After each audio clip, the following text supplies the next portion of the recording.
In Five Nights at Freddy's, the locations are more than just places. It's where everything happened. Every restaurant, every attraction, every facility, every building that Fazbear Entertainment abandoned left something behind. Sometimes it was an animatronic, sometimes it was a body, sometimes it was a secret, and sometimes it was a story that just refused to end. We've already seen how this story began. We watched William Afton build a legacy around Freddy Fazbear's Pizza, and then we watched that legacy collapse under the weight of everything he had done. But William wasn't the only person caught in the aftermath.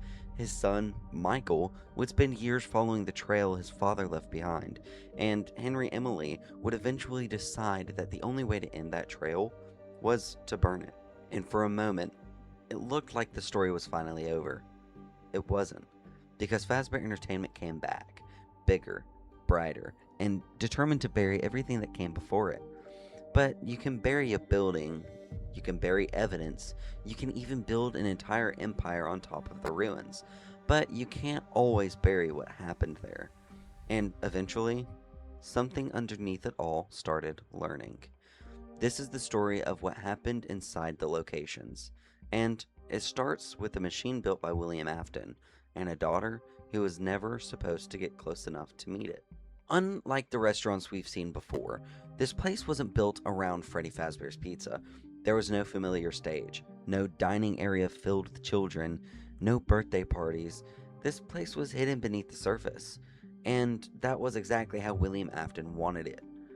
By this point, William Afton had already spent years creating animatronics, but the Funtime animatronics were different. They were more advanced, more interactive, and far more capable of acting on their own. Funtime Freddy, Ballora, Funtime Foxy, and Circus Baby. They weren't simply performers. William had designed them with a much darker purpose in mind. They were built to interact with children, to isolate them, to lure them away from everyone else, and William knew exactly what those machines were capable of. But William's greatest mistake wasn't what he programmed into them, it was believing he could control the consequences. William's daughter Elizabeth loved Circus Baby, and like any child, she wanted to see the machine her father had created. But William knew there was something dangerous about Baby, so he told Elizabeth to stay away. Elizabeth didn't understand why, and eventually she got close enough to find out. Circus Baby's systems activated, and William Afton's own creation took his daughter from him. This should have been the moment everything stopped. Instead, William kept going. The underground facility became the home of William's newest creations, machines designed to perform, machines designed to capture, and machines that now carried something far more complicated than programming. Elizabeth was no longer simply a child who had died. Her identity had become intertwined with Circus Baby, and eventually, the other animatronics would become part of something even bigger. Years later, Michael Afton enters the facility, and Michael isn't there because he's looking for adventure. He's there because William sent him. His father gives him a simple purpose: find Elizabeth. But Michael doesn't understand what Elizabeth has become. He doesn't know that Baby is carrying the identity of his sister, and he certainly doesn't realize that the animatronics he's walking past are already planning their escape. Baby begins helping Michael. She gives him instructions, she tells him where to go, and slowly Michael begins trusting her. But Baby isn't helping Michael because she cares about him. She's helping him because she needs him.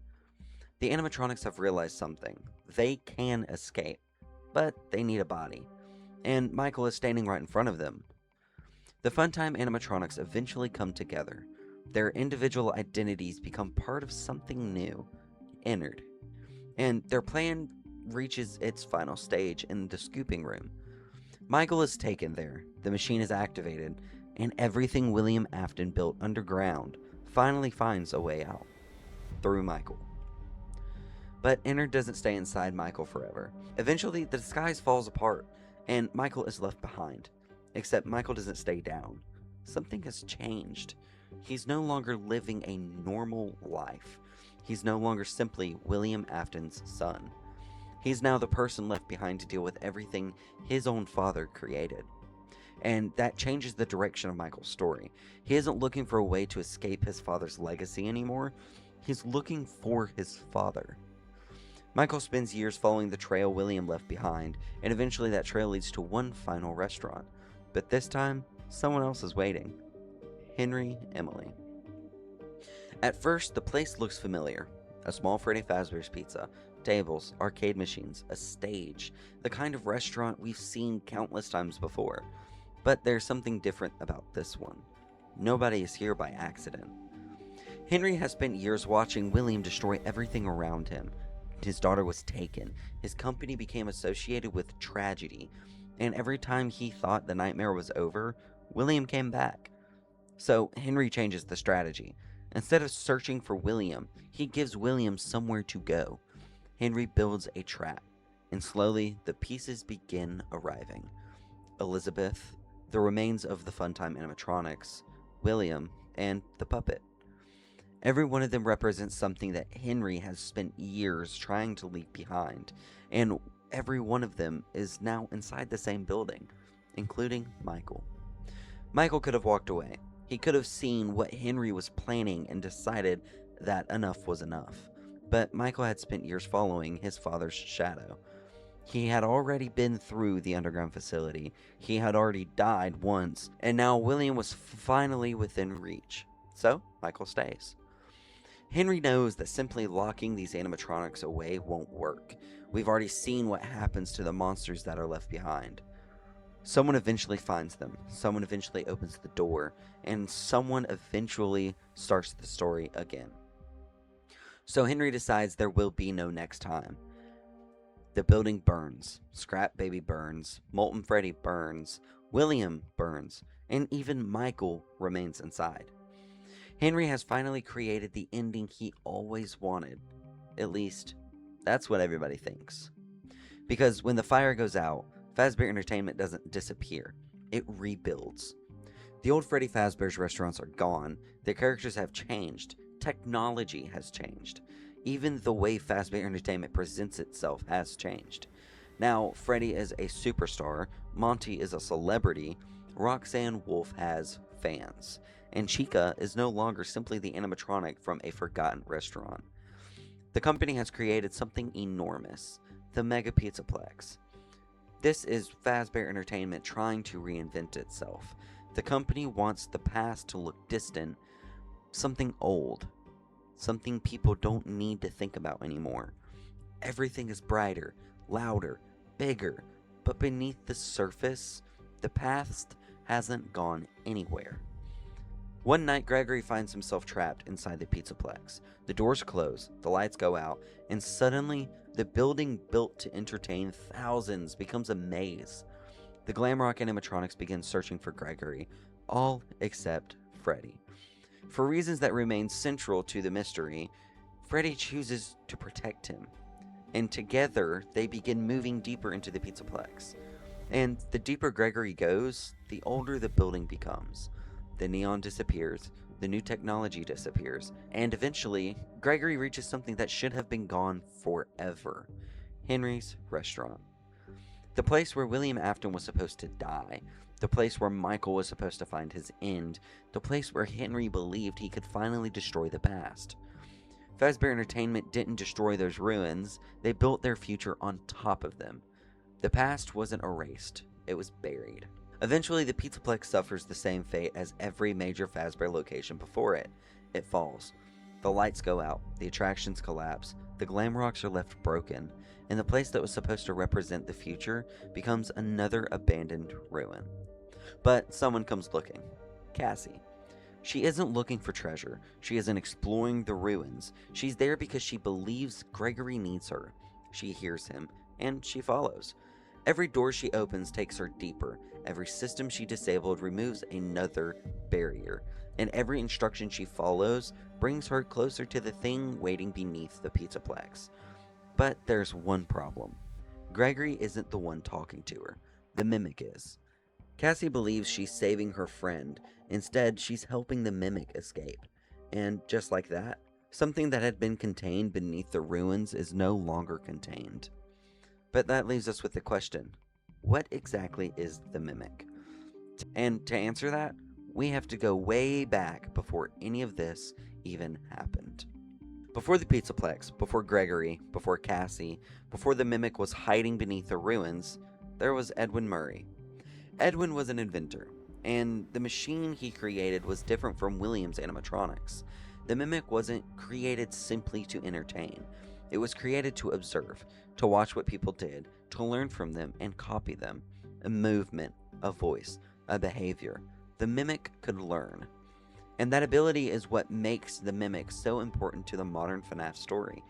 William Afton spent years creating machines that carried out his intentions, but the mimic doesn't necessarily need someone to tell it what to do. It watches, it learns, it adapts, and eventually it starts to imitate. The mimic doesn't have to be William Afton. It doesn't have to literally be William. It only has to learn enough about people to behave like them. And that means something terrifying. The story no longer needs William Afton to continue. Suddenly, the story starts to exclude William and include the mimic. Now, suddenly, these locations don't feel so separate. Sister location is where William's experiments become Michael's burden. It's where Michael enters the world his father created and walks out determined to find him. Pizzeria Simulator is where Henry attempts to end that legacy. He gathers everyone together, Michael stays, and the building burns. Then Fazbear Entertainment builds again. A new generation, a new image, a new future, but underneath that future are the ruins of Henry's ending. And when the Pizzaplex collapses, Cassie walks into those ruins. She thinks she's saving Gregory. Instead, she opens the door for something else. And we finally look backward. We discover that the mimic's story began long before the Pizzaplex, long before Cassie, long before Gregory. A machine was created to learn, and it learned from humanity. That's what makes the locations of Five Nights at Freddy's so important. They're not just buildings, they're chapters. One location shows us William creating something he cannot control. Another shows us his son trying to clean up the mess he left behind. Another shows us Henry attempting to destroy it all. Another shows us Fazbear Entertainment attempting to build a future on top of its past. And then the ruins show us that burying something doesn't mean destroying it. And finally, the mimic shows us something even more dangerous. What happens when the past can learn? When you look at these locations individually, they seem like completely different places. An underground facility, a small pizzeria, a massive entertainment complex, a ruined building, and an old workshop.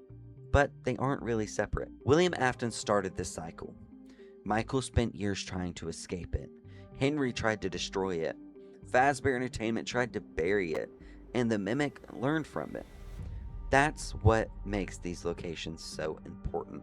They're not just places where the animatronics live. They're where the consequences of the past are carried forward. Afton created machines that he believed could control. Michael became trapped inside the world his father created, and Henry believed fire could finally destroy it. Fazbear Entertainment believed a new building could make everyone forget, but they all made the same mistake. They thought destroying the place would destroy the story. It doesn't, because stories leave things behind. Memories, patterns, behaviors, and sometimes something learns. You can burn a restaurant, you can bury the ruins, you can build something new on top of them, but you can't bury the past forever. Because in Five Nights at Freddy's, the past always finds a way back in.